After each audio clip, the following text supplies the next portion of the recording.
most populations evolve, right? Well, right. But it's hard to determine whether or not a population is evolving or not if you're not studying the populations and the frequencies of genes inside of them. So, to explain the laws of inheritance of genes in populations, a few gentlemen came along. Their names are Hardy and Weinberg. They are a mathematician and a physician, respectively, and they agreed upon a principle now named the Hardy-Weinberg principle. And this principle had certain factors or conditions that must be met in order for a population to be in what's called genetic equilibrium, meaning it is not evolving. So let's go through the list of conditions that must be met for populations to be in equilibrium, or to not evolve. First, the population would have to be very large. Think of the human population, extremely large population, not a lot of change in the frequency of genes in this population just because it is so large. So everything remains relatively stable. So if a population was really small, let's say conversely, then if there was a major disaster, such as a big volcanic eruption or something, killing off a lot of these people in this small population, there would be dramatic changes or effects on the population, on the population's gene frequency. Second, there must be no immigration or emigration outside of the population, into or out of the population. So when we talk about immigration and emigration, we're saying organisms must not move in and out.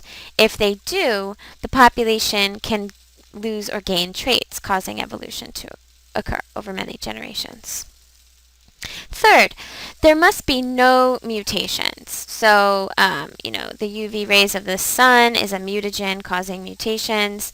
It can damage DNA, such that an adenine nucleotide base turns to a thymine, and that's genetic mutation. If mutations occur in populations, this leads to variations in populations, and thus diversity is displayed in following generations, causing their ultimately to be selected for or not selected for.